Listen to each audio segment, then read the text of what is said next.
Welcome to the Westin MCAT podcast with your host, Phil Hawkins. And Azaii Muñiz.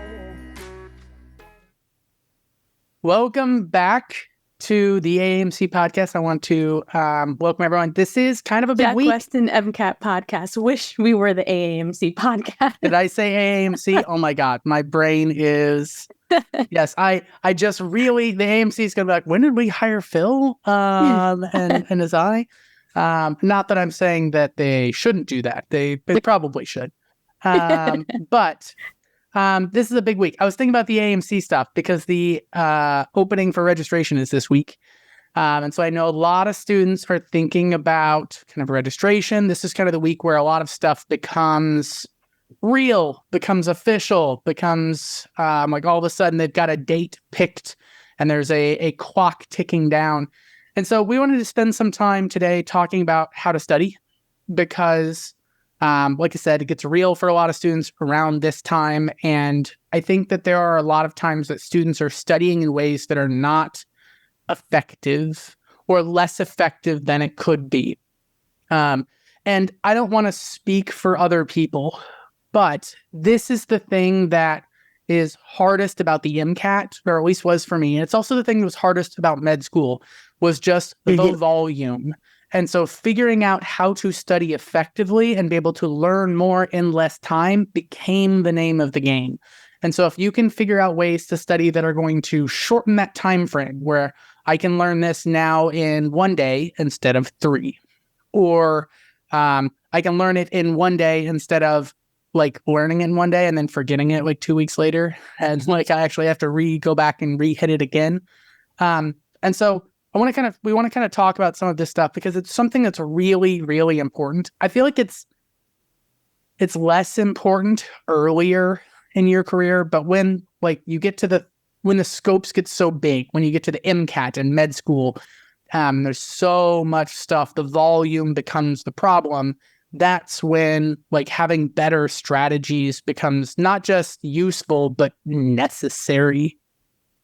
Yeah, absolutely.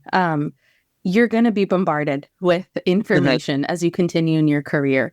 And that can be really scary, right? And I think 2 things from that. First, it's important to recognize that, yes, that is true. And there will be information that it will take you longer to learn. You're going to be exposed to it later, and that's okay. That's why medicine is a lifelong learning process, but also that there are ways to tackle learning so that it doesn't constantly feel like drinking out of a fire hydrant, right? Like drinking out of a hose on full power. And so we're going to talk about some of the different ways to study effectively that, honestly, Phil, I'm sure you are in line with this, but just really wish I would have known that when I started med school. Would have been really nice. Yeah, very much so. And a lot of this comes down to this active versus passive learning.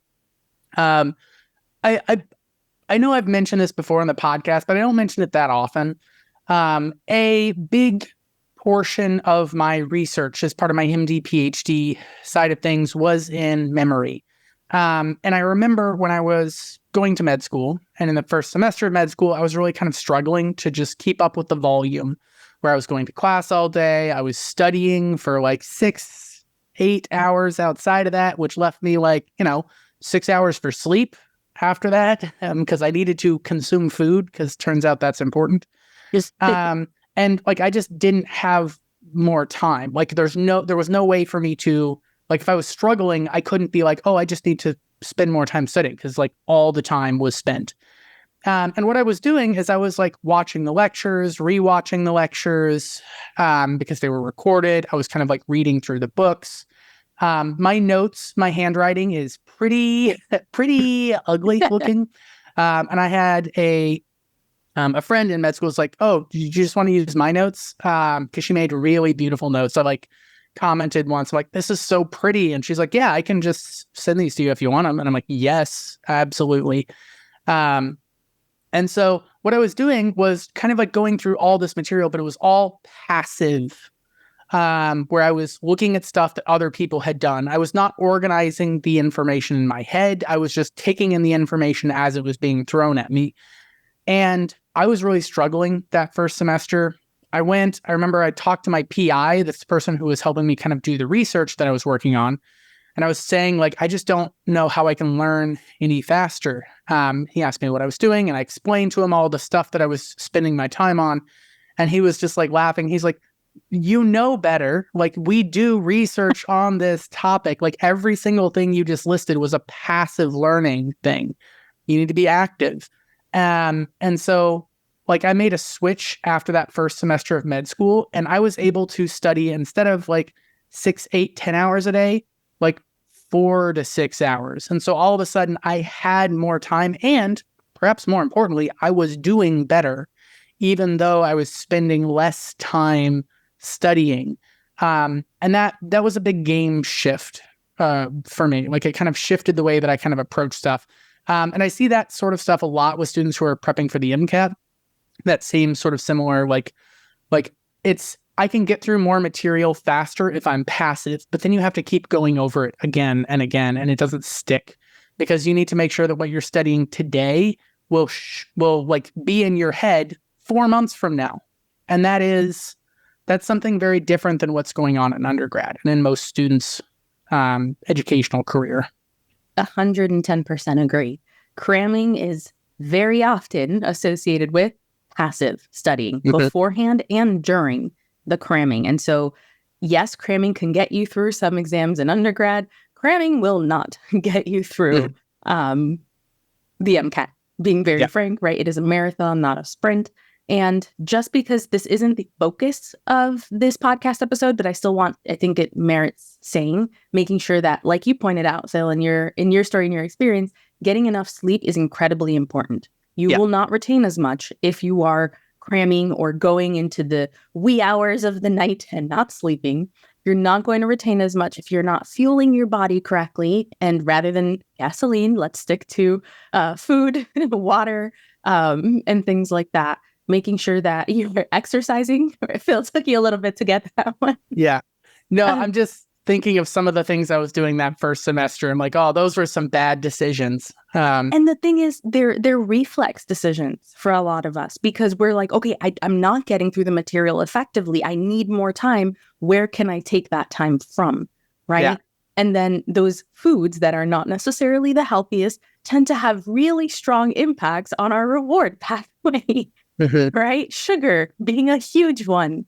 And so it's really easy to get into these habits that actually hurt us. And so that exercising, right, movement, I just wanted to pitch all of that before we start talking about the nitty gritty types of ways that we'll study, just because it's not the focus and it might not come back up otherwise. But yeah, I do want to mention, I don't think we've ever talked about this, Azaii. And so this is probably the first time you're hearing this, but I was so like, I need to study more and I don't have time. And so I was really trying to figure out ways to find an extra hour or two.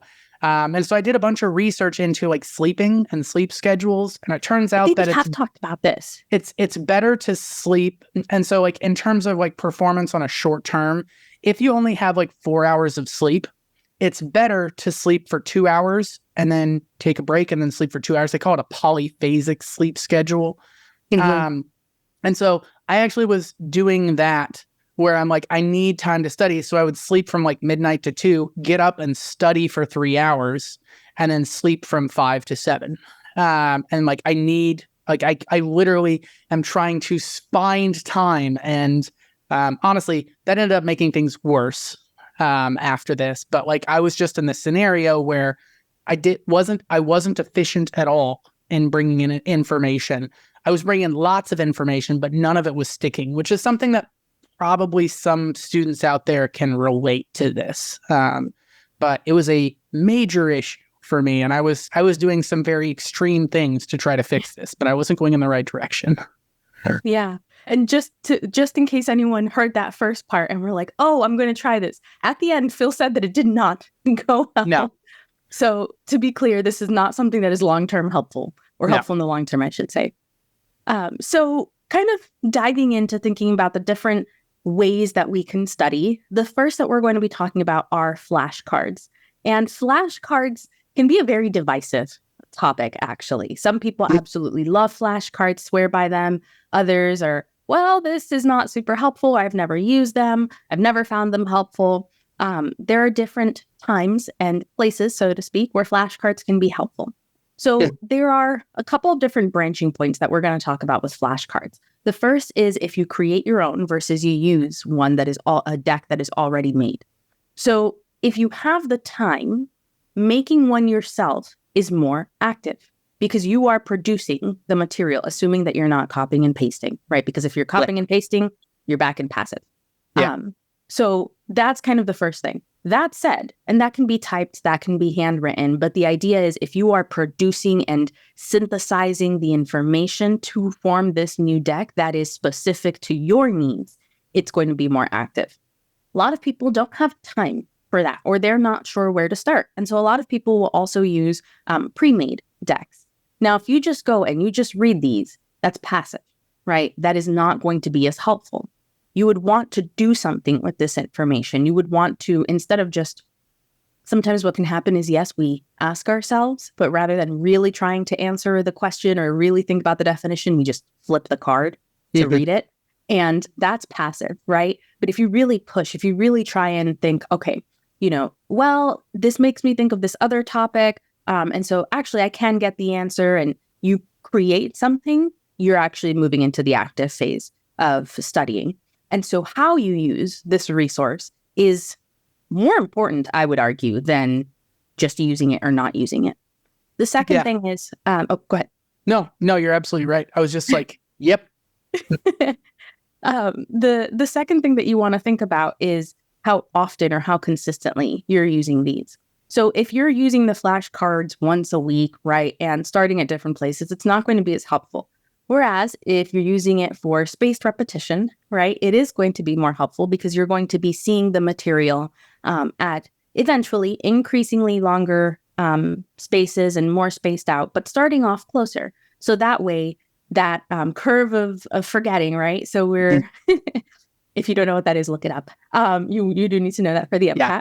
But, you're going to forget the material faster if you've only seen it a few times. Whereas if you've seen it a number of times, you're going to remember it better, especially when you see it more frequently at first, and then you lengthen the time between seeing the material towards the end, although never quite ends, right? Yeah. This learning process. And so that's also another really important consideration when you're thinking about how you're going to use flashcards. Now, I do want to recognize that not everyone meshes well with flashcards, and that's okay. I know people who got through anatomy in med school using flashcards. I could not. For me.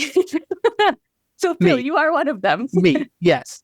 That did not work for me. That wasn't integrative enough for me. That was too isolated, and it was a lot tougher for me to learn that way. I need to see those connections from the beginning for me to be able to retain the information.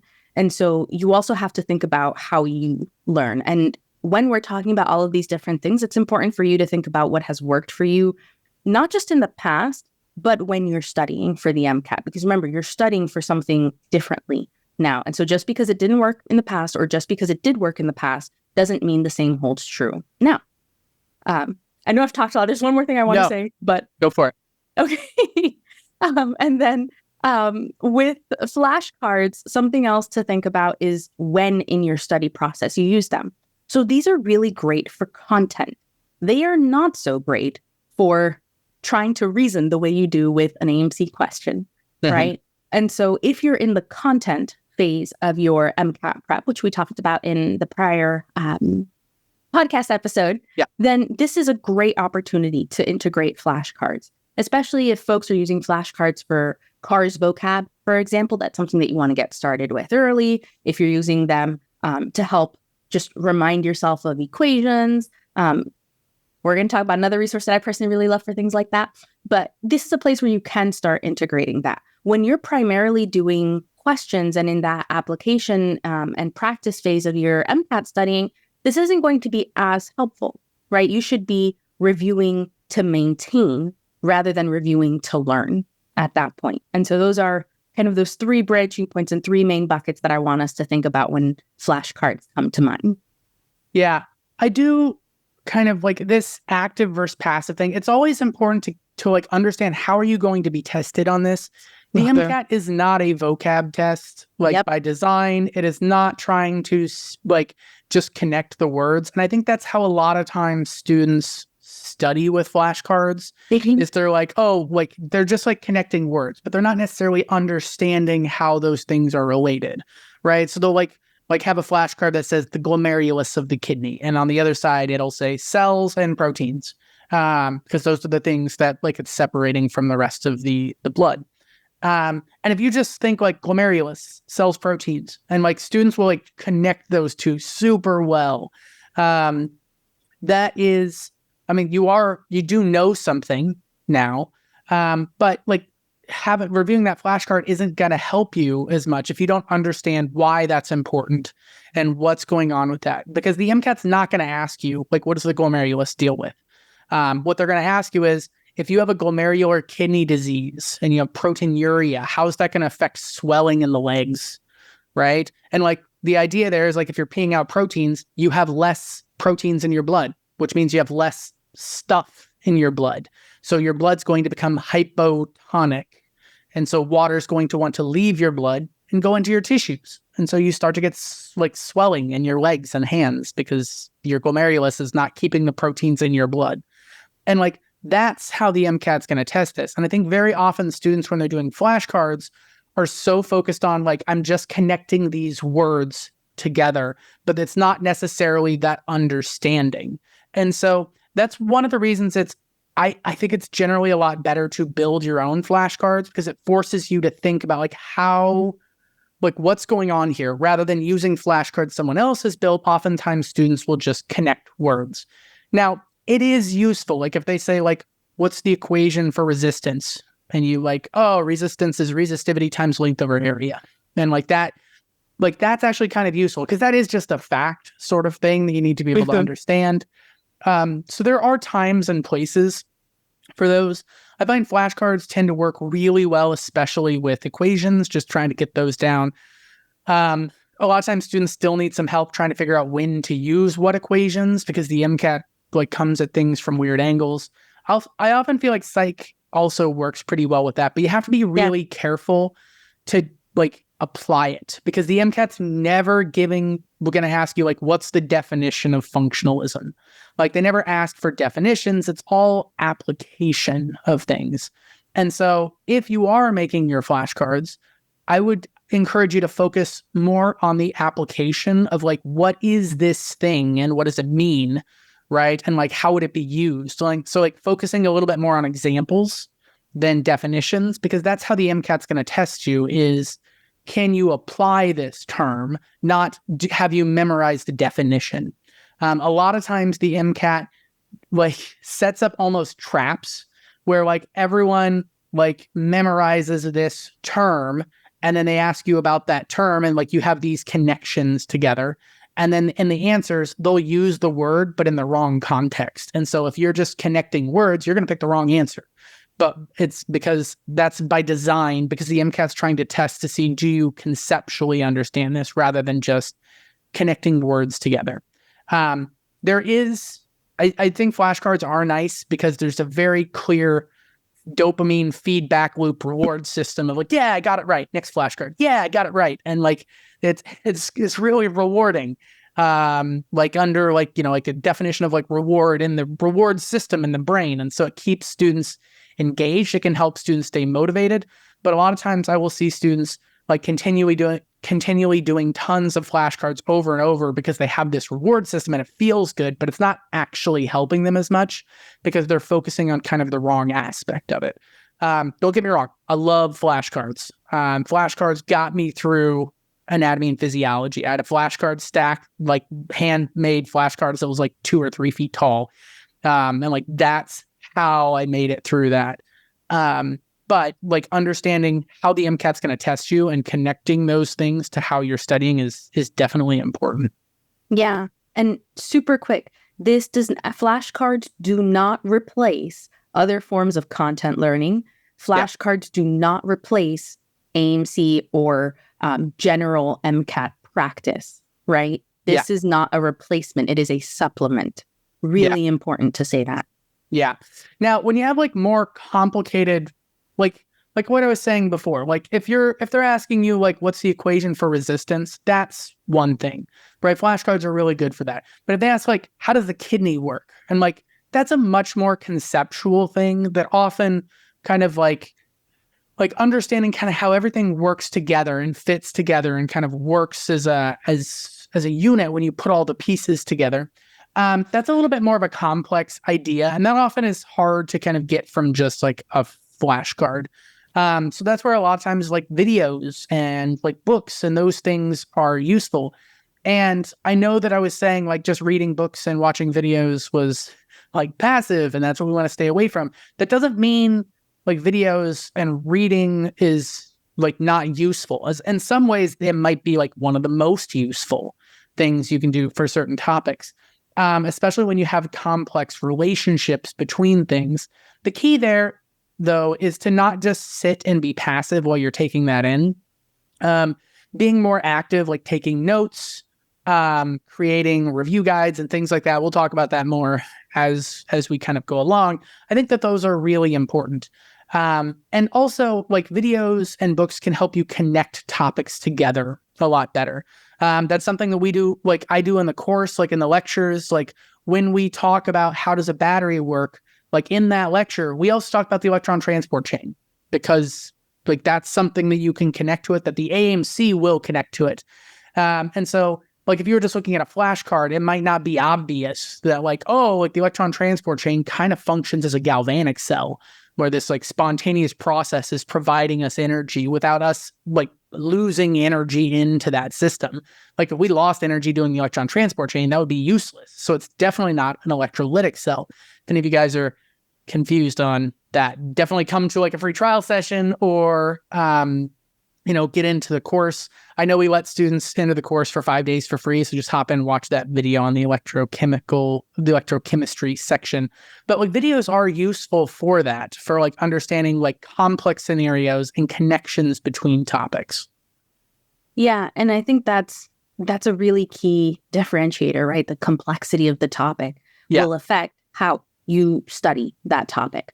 And yeah, making it active is very, very important. And taking notes, pausing and taking notes is not the only way to make it active, right? Pausing and asking yourself questions, mini quizzing yourself, having that curiosity while you're listening and asking just questions in general can be a form of active studying because you're engaging with the material beyond just absorbing the material. And that's really the key differentiator between active and passive studying, right? And so finding ways to make it active can be very helpful. I was going to talk about this with and this can actually serve as a segue because I think it applies to both. But there's a way to make yourself stay more engaged with material that you are passively absorbing that comes in the form of doodling. And so we were just having a conversation on this, Phil, because I just thought it was so fun. There was a study in 2009. 40 people were told to listen to this really dull 2.5 minute boring voicemail. And they didn't know that their memory was going to be tested afterwards. And some of them were just listening to this voicemail and others were doodling. They were shading in this shape when they were listening to the voicemail. And the folks that were doodling while they were listening to the voicemail remembered 29% more information. So I don't like when numbers and percentages are presented this might sound really weird, but that accurately because it's a little harder for us to conceptualize. But that's somewhere between 1 out of 4, pieces of information versus 1 out of 3 pieces of information extra compared to folks that didn't, right? And so that's pretty useful. I know we had conversations about how this is related to how our brains work, but this does not mean that you go and you start splitting your attention between different things. So this does not mean you're watching a video and doing flashcards, right? Not the same thing as watching a video and then letting your hand do what it wants on a piece of paper. That's going to help our brain stay kind of on and help us retain information better. But we are not supposed to be splitting, right? Actively splitting our attention. So something really important to keep in mind there. But that's something that can help with videos and the next kind of study form that we're going to talk about. And it looks like you might have something to chime in? No, it's just super interesting. And I think I'm talking a lot about myself here. But I guess that's kind of the power of a podcast. Or the usefulness of that is you get like actual like anecdotal stuff. So I have ADHD, and a lot of times I'll have trouble focusing on like sometimes even just conversations. Unless I can like fidget with my hand or something. It's something that I've gotten in I want to say in trouble, but like I've found myself like surprising myself occasionally with things like that. Whenever I did like big lectures, there are times I would lecture in front of like 300 students in different places. I taught at Wake Forest and Creighton and a couple of other places. But whenever I would teach, I would have like a marker in my hand, and I would constantly just like click it back and forth. And I know that is so that annoys a lot of people. But I didn't even realize I was doing it until one day I went to grab something, and my hand, I'm like, oh, like I felt like someone just shot me in the hand, and I had bruised my thumb from clicking for like, because I was teaching lectures like sometimes like a couple back to back, and so it'd be like 4 hours of teaching, and so it's just 4 hours of me clicking pins back and forth. I didn't even realize it until the next day, but for something about like doing something with my hand helps my brain engage more actively in the things that I'm doing. But I really want to reiterate what you were saying of like, don't split attention. A lot of times I'll talk to students and they'll be like, oh, like, no, I like to watch YouTube videos while I'm studying. Like that is the most passive thing you could be doing, first off. And secondly, you are also splitting attention. And so that is going to make things in general much worse. And like, there's always anecdotal stories where students like, no, it works much better for me. And I'm like, I have doubts because not that I doubt students' stories, but I just generally doubt anecdotal stuff over experimental stuff. Like if we have hard data and like this has been done with like 100 students or 40 students or things like that, and we've experimentally shown that generally people are better at this, I tend to kind of get behind that a little bit more. And so there is some results to show that when you're splitting attention, you're generally going to have a harder time retaining stuff. But strangely enough, doing something that is pure physical can help with that. That's why I also kind of liked listening to like lectures and things while walking, because that allows like I'm just kind of like thinking through this stuff, but my body is still kind of active.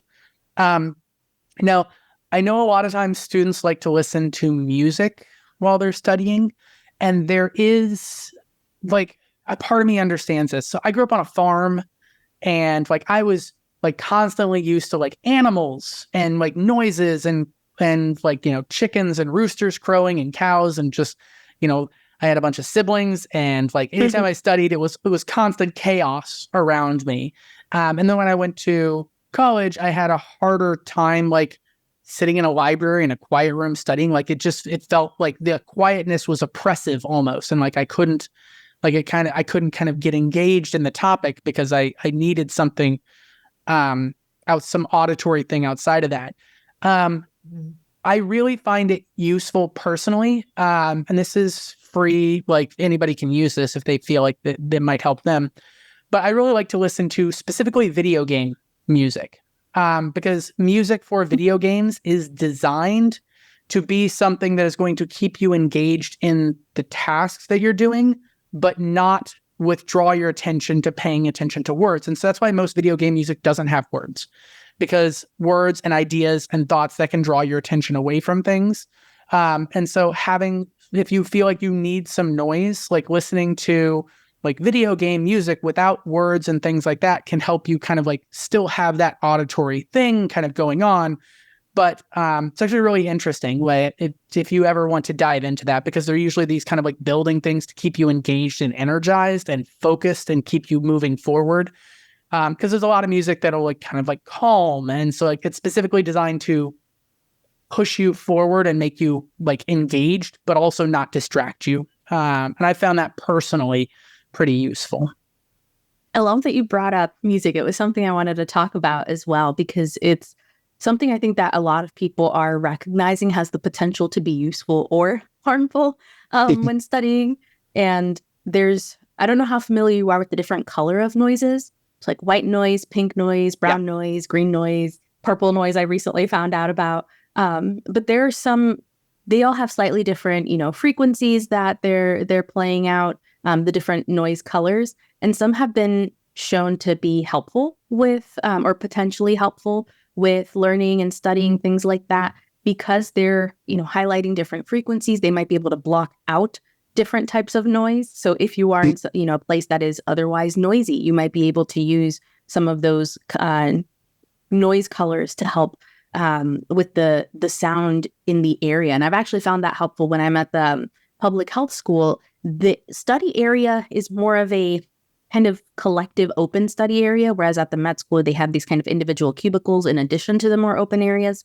So you're having a little bit more conversation. And I have personally found it really helpful for blocking out some of those conversations because I really want to stay focused, but I don't have the opportunity for an individual cubicle study area there. And so that's something that can be helpful as well. You want to be careful, kind of what you were to your point about music that is very activating and has words. There are times where if we're really comfortable with songs or we're really familiar with them, they're very upbeat. Even the instrumental can get us sidetracked. And so you really want to be careful about what kind of music you're listening to. That said, for cars, turn that off. For cars, turn that off, right? Because cars is the section that is most responsive to any sort of outside, kind of outside influence, your mental state, things like that. You want to replicate cars, for the most part, how you'll be feeling on test day in that scenario. So month before your test day, there should be zero music that you're listening to when you're doing cars. Now, if you're 5 months out from test day, you're in a loud library. That's a different story, right? But very, very important. I have very strong feelings about that with cars specifically. Yeah.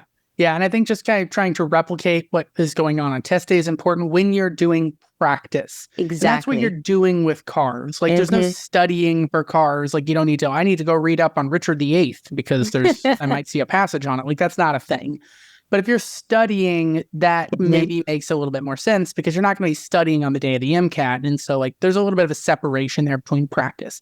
I definitely would like try to mimic that as well when you're taking practice exams or doing practice passages. Like that's a scenario where I probably wouldn't be listening to music or other things. I'm trying to just emulate that actual practice in and of itself. Absolutely. So I know we had so much we wanted to talk about and we focused on this so much. I don't know if we're going to get through all of it, honestly. But the next thing is when we're reading a textbook. So reading textbooks can, again, like videos, be really helpful in scenarios where there are more complex topics where we need that guidance to help us navigate a lot more connections and figuring out how things work. That how question is much better answered with a video, with a textbook, than with a flashcard, right? Yeah. But again, like videos, like all of what we've talked about so far, it leans towards inherently passive, right? And it lends itself to something that a lot of us do, which is highlighting. I know we're going to talk about that in a little bit, but the act of just reading a textbook in and of itself is passive. And so there are other things that we would need to pair reading a textbook with in order to be helpful. There's also, I know a lot of you guys perhaps can relate to this. Textbooks and I don't do well together. Similar to how flashcards and I don't do well particularly together. If I'm learning more complex material, I'm someone that is very visual, and videos tend to be a lot more helpful, whether it's there are images on the screen that relate to what's going on, or even just watching someone talk about a topic can be very helpful. But I tend to glaze over when I am reading a textbook. It is a lot harder for me to stay engaged in, even though both of those have the potential to be passive. For me, I am more engaged with videos. And so it's important to recognize this in ourselves so that we're finding what is most effective and efficient when we're studying. I'm also just a slower reader. In general, it's really hard for me to get through all of the assigned readings for school sometimes. And so I can get through a video and listen to someone talk a lot faster and still be engaged. I just grew up around people who talk fast compared to a textbook. Yeah. And that's a real thing. I think probably everyone can relate to that at some point when you read something, even if you're engaged in it. Like you just read a paragraph. Like, I don't really remember Yes. what was going on with that. Yes. And like that, like having to read and reread something over and over. And like that's a problem. If that's happening while you're studying, you are not gaining anything out of that. And so there are times when I'll have like a student who's like, I just need to get through this chapter and then I'll be good. And like, and they're just like sprinting through the words, but they're not actually thinking about or organizing any of that information in their head. They're not being active at all. And so like, they're going to finish that chapter and then they're not going to remember any of it. Like a point where sometimes it's as bad as where they can read it and they can be like, what did that say? And like, I'm not sure. And I'm like, okay, that's a problem. That even sometimes happens to students during exams, during like practice, where they read a paragraph and they're like, I didn't retain or pull anything from that.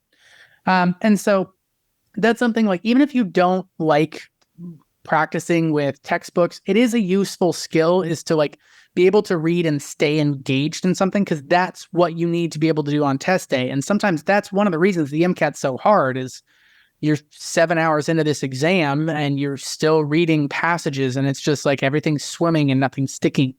And so having some skills you've developed for kind of dealing with that can be useful.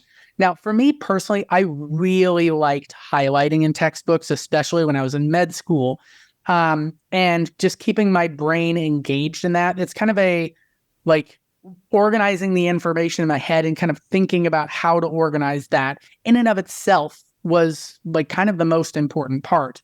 But that also scratches that itch of like, I need my hands to kind of be busy also. And so what I would do when I was reading a textbook is I would have like multiple different highlighters in front of me. And this is after I like started studying more actively after that first semester. I would start to study more actively and I would start to color code things. And like, for example, if we're talking about like pharmacology, like anytime it was like the name of a drug, that's highlighted in pink, the side effects are highlighted in yellow, the mechanism of action is in green. And like just going through this, it all of a sudden became much easier for me to organize that information in my head. And it kept me active in it, so that after an hour of going through this, I'm still like actively hunting for like, where's the mechanism of action for this drug? And like, I realized I don't have that. It's not in this textbook, but I know they're going to ask me about that. So I need to find some information on how this drug works, so that I can have that information. And like, if I was just reading, like passively, I never would have realized like, oh, I don't know how this drug works. But like by going through it in this way, like I was organizing the information in my head and like the gaps became clear to me. And so be thinking about like, how is the MCAT going to test you on this stuff? And like, if you can highlight things in ways that work that way, that's great. And like, you could even like highlight, like, I want things related to amino acids. I'm going to like highlight that and like, I'm going to add like a pink stripe to it, because anything I can connect to amino acids is going to be higher yield, because amino acids get asked about all the freaking time. And so that's just a way to kind of like keep you active and engaged in that process, that ends up working a whole lot better than just sitting and passively like, I got to read these books. I got to read these chapters. And like, if you're not gaining anything out of that, then like, yeah, you got through that chapter fast, but you wasted all the time that you were doing that chapter with. So you're not going faster, you're going slower. Even though you finished the chapter faster, like if you highlight, it will slow you down, but you understand it, which is the actual goal. You don't get graded on, did you finish reading the chapter? If yes, you get an A. If not, then you get an F. You get graded on for the MCAT. It's also weird mixed metaphor where it's not A and F and that sort of thing, but you get graded on how well you understand things. And so that's how you need to be guiding and building your study. Yeah. And I think it's important to recognize when highlighting is helpful and when it isn't. The act of highlighting itself, just without going into how you described it, Phil, is passive, right? Just sitting down and highlighting is passive. You turned it into something active by color coding, by organizing the information as you're reading and going in and highlighting in different colors. It's important to recognize that a lot of students will lean towards highlighting for the cars section. And this is often reflexive because a lot of us highlight in undergrad, a lot of us highlight in our sciences. I was someone that could have could have highlighted the entire textbook if you let me, honestly. Things would just turn into yellow blocks because everything seemed important, right? And so if I'm highlighting what's important, there's a bunch that I'm going to be highlighting. And that in and of itself is not helpful, right? But if you're having a system in like the sciences where you're trying to learn content and you're trying to figure out, okay, how can I organize this? That color coding is really important. It's important to recognize that if you're not going to be that systematic about it, there are other ways to turn reading into a more active format that might be better fits. And so taking separate notes while you're reading or after you read can be really great ways to stay engaged and stay active. So for example, maybe in this is blurring the lines into something else we're going to talk about, but it all kind of connects. Let's say that you're reading through and you're in, pharmacology and you're reading drugs and mechanisms of action and side effects. You might be someone that benefits from having a table of all of those rather than just highlights to come back to. And so you might pause after you read that paragraph on, a statin, right? And you write out the name, you write out the mechanism, you write out the side effects from what you remember after just having read it. And that's a way to turn that into an active form of studying as well. Now, if you just copy and paste, right, that's passive. You're not creating anything new. You're not organizing the information. You're not summarizing kind of in your own words. And so we want to be very cautious about that. But that's another way that you can make it active. If you're doing that more frequently, that's something else that can help you stay engaged, kind of scratches that movement itch for a lot of people as well. And the question is, are you going to come back to these highlights or not? Because if you're going to come back to them, then highlighting that first pass, even if it's not color-coded, can be helpful. If you're not going to go back to it and you're highlighting on that first pass, the question is, how helpful is that actually going to be? And so I suspect, Phil, even when you were doing your highlighting, that you would sometimes go back to what you highlighted. Yeah. So that's exactly what I would do, is just kind of like putting those two things together, as I would highlight these with the kind of like the color coding. And then to make it even more active, I would then take that and turn it into a table. And I would be going through like, oh, here are all the diuretics, and I'm going to put all the potassium sparing diuretics together. And like, let's list all the side effects and the mechanism of action, and like this one, mechanism of action, and like the side effects. And so it literally was me going to this textbook and organizing the information in my head. And I know there's a couple people that are popping into my mind that I know from like outside real life, outside the realm of the MCAT, that kind of hate this process, because what would happen with me even is I would go through this and I would make the table. And then as soon as I finished the table, I'd be like, there was a better way to organize this. And like, this is how I should have done it this way instead. And so I know a lot of times students are like kicking themselves because they're like, what if I build the table wrong? What if I don't do it correctly? And like, it would be easier for me to just go find a table and copy that table down and just rewrite that table. And like, yes, that is faster. But the fact that I was like organizing this information so well in my head that I was thinking about it and realizing like, I think there are a couple of better ways to organize this information. Like, that means I understand it, right? Because I am like, I've organized it, but I also know there's other ways to organize this information. And like, the fact of going through that, like, even if my table is not the perfect, great table that it could be, like, I understand this stuff and it is sticking with me because I'm thinking so critically about it. I really encourage people to do that sort of stuff, especially with things like, in this case, we're talking about pharmacology, but connected to the MCAT, like hormones, like a table of hormones. Where does a hormone come from? What does a hormone do? Like, where does it act? Like, all of those are things that students, like, creating your own table, that's probably the best way to get that information to stick long term.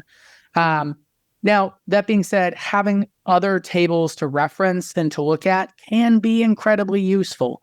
I do want to point out that we do have review guides, like quick sheets of different things. And so those of you who are, kind of like listening to the podcast, if you want a copy of those, you can hop into our Facebook group where we have those. And like, there's no, you just kind of like try to hop into the Jack Westin Facebook group and you will get in, and we have all of our quick sheets in there. And so like, you don't have to pay for a course or anything for those things. But I do want to kind of like also reiterate that making your own stuff is really useful. And so if you have the time and the ability, I really recommend that. Honestly, that was the game changer for me when I was in med school, and I wished I would have picked up on that much earlier. Yeah. And so just kind of recapping, because the three things we've talked about all go hand in hand, right? Highlighting while reading, taking notes while reading, and then creating guides or sheets that you can reference later for review. So if you just highlight, if you just copy and paste, if you're typing notes, if you just rewrite the exact thing that is in the textbook onto your sheet of paper, that is passive, right? Organizing while you read and color coding your highlights, that's active. Making a table, in the moment or afterwards is active. Making those review guides afterwards, or taking your notes while you're reading in your own words, while still being true, right, to the material, is more active. And so you can pair those to be even more active and get even more out of the material. And if it's material that, like you're talking about, Phil, hormones, right, science, you're memorizing and also making those connections, it's helpful to have that at the beginning, put in that effort, and then be able to use those tables, those notes, those review sheets that you've made to study.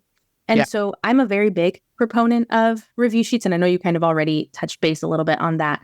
But one of the reasons I think they're really powerful is that they're very versatile in how you can study with them. So for example, you could use them as makeshift flashcards. Put your hand over part of your review sheet, right? So let's say that you made a review sheet on enzymes. It was one of my favorite things that I made a review sheet for when I was studying, and that I would have my students do when I was tutoring. And okay, so what is an enzyme? Cover the definition, say the definition out loud, because you're going to hear yourself, right? And that activates a different part of your brain than just sitting and reading. And I don't know about you, Phil, but when I talk through things out loud, I can figure out, wait a second. So do I actually know this? Or maybe I'm not as comfortable. I'm also someone, though, that will lose the words I want to use very frequently. And so it just kind of happens, and I'm okay with it at this point. But if something rolls off the tongue immediately, I'm like, oh, either I've seen this a bunch of times, I'm in a better mental headspace, or it's something that I'm insanely comfortable with or insanely passionate about. And so those are ways that you can gauge not just your comfort, but actually how well you understand something. And you'll pick up on some of those same gaps that you were talking about with, the medications and not knowing the mechanisms when you're talking out loud. This is also something that you can hand to somebody else and say, hey, do you mind quizzing me? Right? Just make sure that I talk about the different types of enzyme inhibition and make sure that I hit those key points there. On a review sheet, you can have, building off of the equations, so that this is what I was referencing to, that there's something else I like, because for me, I need to make sure I know when to apply those equations, not just what they are. And since I don't tend to use flashcards very much, I would incorporate the equations into a review sheet and have examples and units. Units are your friend, because there are times where you can answer a question based off of units, which is huge, right?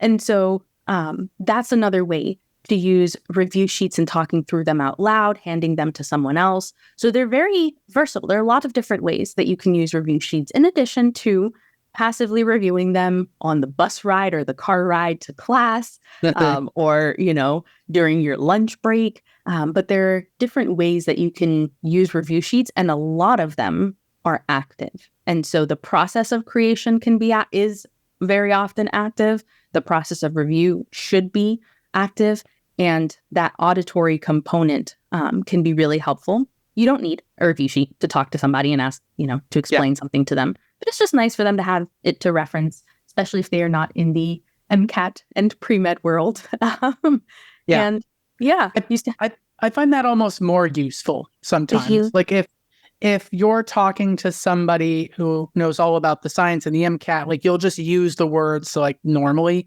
But if they ask, like, if like my mom or somebody else asks me, like, hey, like, you have a thing here about the electromagnetic spectrum, and they're like, if I can explain that to her, then I understand it, right?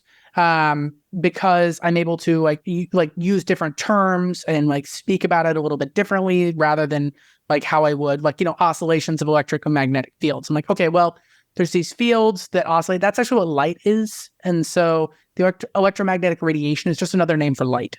And so there's light that's lower frequency, higher frequency.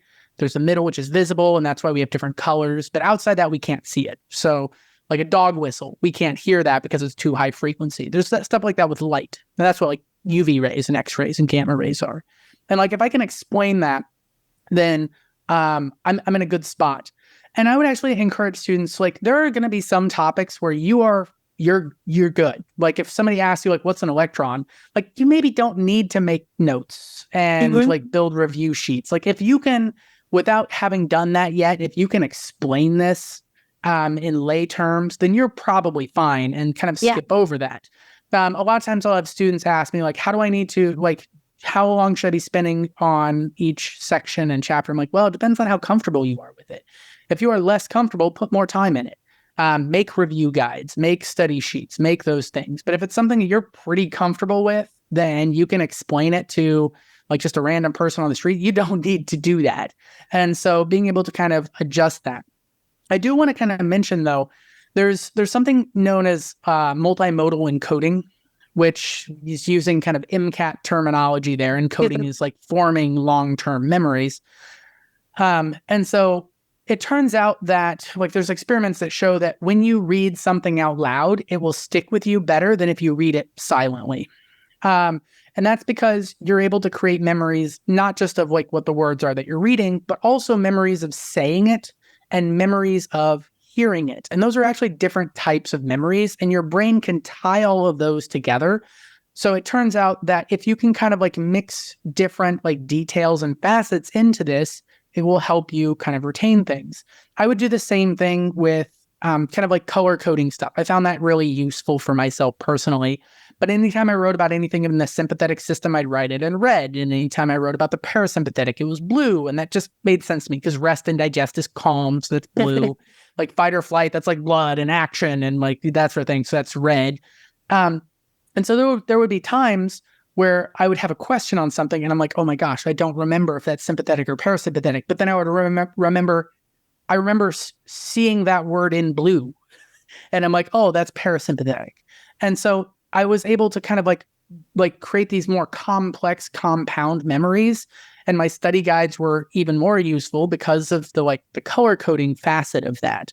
But there is something to this. I honestly, this like saying something out loud and explaining it to others was the best way for me to learn in undergrad. And when I got to med school, that kind of became harder because there's so much stuff and nobody has like lots of free time to like go through stuff. But later on, after that first semester, I switched back to that. And I would create study groups. I'm like, okay, you have this topic, I have this topic. Let's study for an hour and then we'll get together and explain it to each other. And if like that's something that helped me because one, it made me accountable, where it's like I have to explain this to somebody else. And like if I don't learn it well, like that hurts me. And I don't mean it's not that I'm okay with getting bad scores, but I am definitely not okay making somebody else have a bad score. And so like having that like added pressure on me of like, I need to learn this and explain this well so that they can do well. Like that's something that actually motivated me way more than just for myself, but that might be like a personal thing.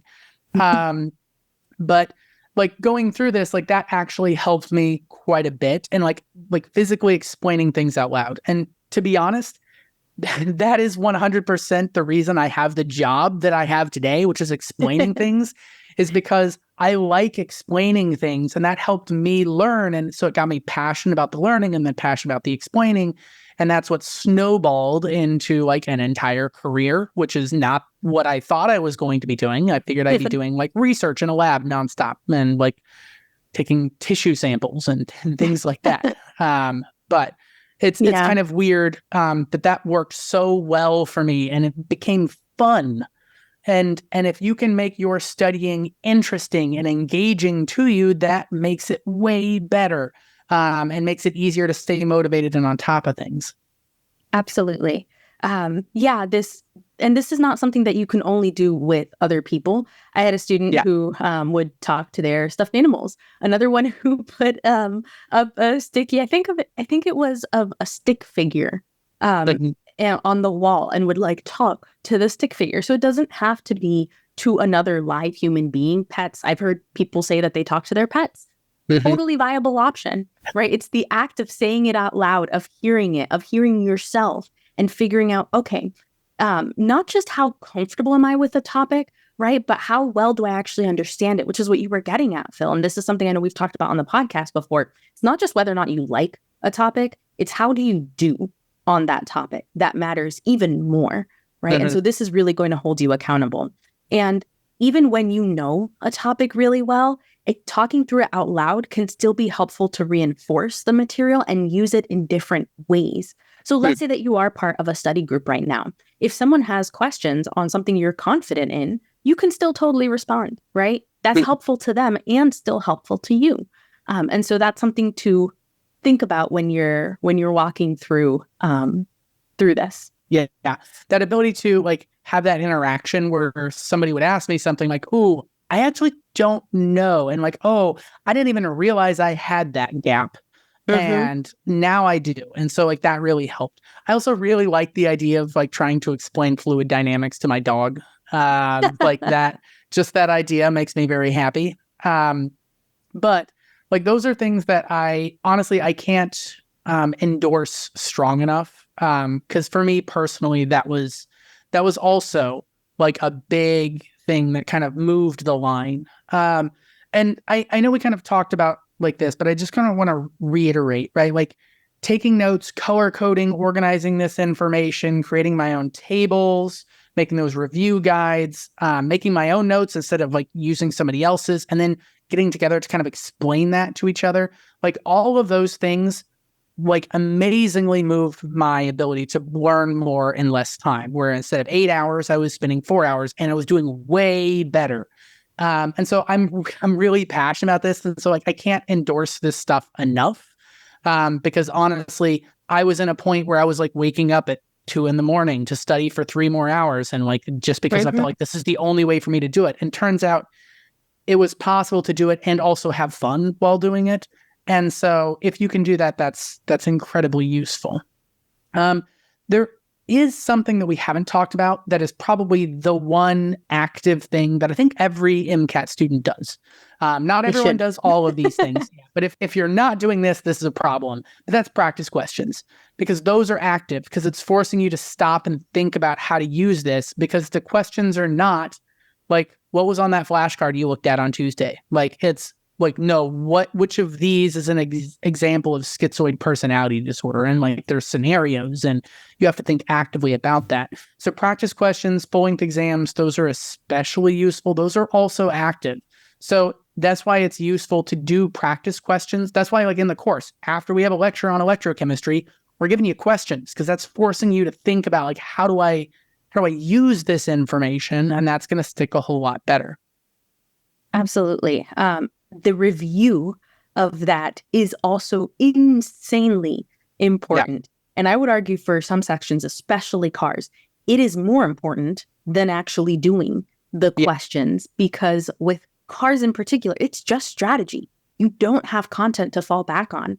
And so if you just do more without pausing and really reviewing and understanding why you're missing questions, why you're not understanding things in passages, that is a quick speed express lane to reinforcing bad habits and plateaus, right? And not seeing that score increase. Really quick on a cars note, make sure that you are not reading out loud as time continues. You do not want to get your exam voided. And again, cars, the moment you are doing a practice passage, you are reinforcing those strategies for test day. So if you get into the habit of reading out loud, you might accidentally start reading out loud on test day. So subconsciously, yes. Exactly. So be very careful with that. Again, just because cars, you're not, I still say like studying, but it's not true studying, right? It's practice. It's mimicking test day. And so just be really mindful of how you're approaching cars. A lot of these things can still apply to cars. They will not apply in the same way. And that is okay, right? So with flashcards, really the one time you would use flashcards is something like vocab. And even then, you don't need the world's most massive, vocabulary for cars to do well. This is often for folks that English is not their first language and that they have less experience with kind of higher ed, college, undergrad, post-bac experience because they haven't seen this type of writing as much. Or if someone is, not familiar and has trouble with the basic grammar, this is a great place to start. Videos are helpful for talking about strategy and breaking down passages, which is something we do plenty of in the course, but you're not really learning content, right? You're learning strategy there. And then highlighting, if you have ever attended a free trial session with me for cars, you know how we feel about highlighting. Highlighting for cars, you have one color. We're not going to have you go back. So it's just kind of a combination of passive and not going back. So you're not really going to use it. So we have other forms of staying engaged. And then the talking out loud, we talked about being cautious with that. So cars, these things apply, just a little bit tweaked. And the last kind of thing we already talked about, we're planning on talking about, was study groups. They're really great for practicing, for working together, for building off of each other's strengths, for turning those weaknesses into strengths. I'm a very big believer that a weakness is just a strength you haven't cultivated yet. And they're also really great for accountability, making sure that you get things done, right? Because if you're in a study group and all of a sudden you're like, oh, I didn't actually do that. You're not just letting yourself down, you're also letting your study group members down. And even if you're not coming together to talk through material out loud, having folks that you're telling, yeah, I did the daily cars passage. Woo, let's do this, right? We all did the daily cars passage, day one, done, can be really helpful. And this is not limited to other people studying for the MCAT. You can have accountability partners outside of the pre-med sphere. I have a friend who right now she's working on her PhD while I'm working on the MPH, and we hold each other accountable for other things that we need to do. And so I'm not doing a PhD. She's not doing a master's in public health, but we're still each other's accountability partners, and we still study together. I had a really weird, I still had a med school exam that I had to take not that long ago, and we were on the phone and we were practicing together. It's something that helped her with another exam that she's taking and helped me in this one. And so there's some overlap. My mother, God bless my mother, she puts up with so much. She's someone that I can practice talking out loud to. Does she understand most of what I'm talking about? Now she does, because she's listened to me talk about it so many times, but not at first. And that was okay. She was willing to just listen. I would send her a study guide if she had the time, a review sheet, so she could take a look at it while I talked to her. Otherwise, I would just talk to her on her way to work. And so there are different ways she helps hold me accountable, right? So you can have people from all different parts of your life help you with this. If they're willing to put in just a little bit of time, it can be a huge help. The accountability is very useful. It helps you be more active, kind of like talking through stuff. But for me, like, one of my favorite parts of studying group is that it makes it more fun. And when it is interesting and engaging and you're having a good time, it helps you keep doing it. It helps you do it for longer. So instead of being exhausted after doing this for an hour, like, you're kind of like, we went for 2 hours. You want to go for another 30 minutes? And I know that sounds crazy to some people. But there are times where that's kind of happened to me in med school, where the people I studied with, I was able to like really kind of like push. And it's strange, but like, those people are some of my best friends today. Like, people I still like, even though we're spread all across the country from Philly to Texas to San Francisco, we still kind of get together and we still kind of like travel to see each other and things like that. And it's really built off of those weird little jokes and things that happened while we were studying. And so making it more fun is also incredibly useful. And so even if you feel like, oh, I'm getting together with them and I didn't get through quite as much as we wanted to, and I think I could have got through more on my own. Don't get me wrong. Like, in some cases, like, if you got through nothing when you got together with your friends for 4 hours, that's a problem. But you may be surprised that even though like you weren't the most efficient, that information might stick way better. And you may be able to study for longer and stay motivated, kind of going through stuff. because that is also a big game changer. That's also, we're getting into some meta things here. But if you can make learning this stuff more fun, then that really helps kind of staying on top of it. That's not an active versus a passive thing necessarily, but it's something I really strongly believe in. Like, learning doesn't have to be boring. It doesn't have to be painful. There are times like learning stuff has been painful, and a lot of times it's because of the way stuff was presented. And it's just like, this is the most boring thing in the world. But all of a sudden, when they're talking about like, oh, what's going on with the 4 fundamental forces of the universe, and like, let's list through all of these, that sounds boring. All of a sudden, you're talking about atom bombs and like hydrogen bombs, and like, this is kind of cool and kind of interesting, and it's more engaging. And so I believe very strongly that learning, if you can make it fun, it will be better and you will learn more. And that's a really strong thing I believe in, not just in studying on your own, which is useful, but also in like the course materials. If you're in like the Jack Weston course, like I try to make it fun and like adding jokes, and I believe in edutainment, which is educating and entertaining at the same time. If you guys have any like thoughts or questions, actually, I would really love if any of you guys wanted to comment on stuff that you felt was a way that you were able to learn actively, that maybe something that we missed, because I know that there are other ways to go about things and kind of learning in an active way. Absolutely. And I know, like you mentioned, Phil, you work really hard in the course to make learning fun. And so I'm sure our students really appreciate that. As a reminder, since the day to start registering for the MCAT is coming up very soon, and you might be wondering, when should I be testing? What resources should I be using? As always, our academic advisors are available for a complimentary free 30-minute meeting to chat with you about when it makes sense to test, what materials it would make sense for you to use. We get questions all the time about how much people should be studying at any given week. And again, we talked a little bit about that during the prior podcast episode. But you're welcome to meet with an academic advisor, chat with them. And if you're interested in the course, they can set you up with a 5-day free trial of the course to check it out, both cars and science, to see what it's about and to get some fun learning of the sciences with Phil.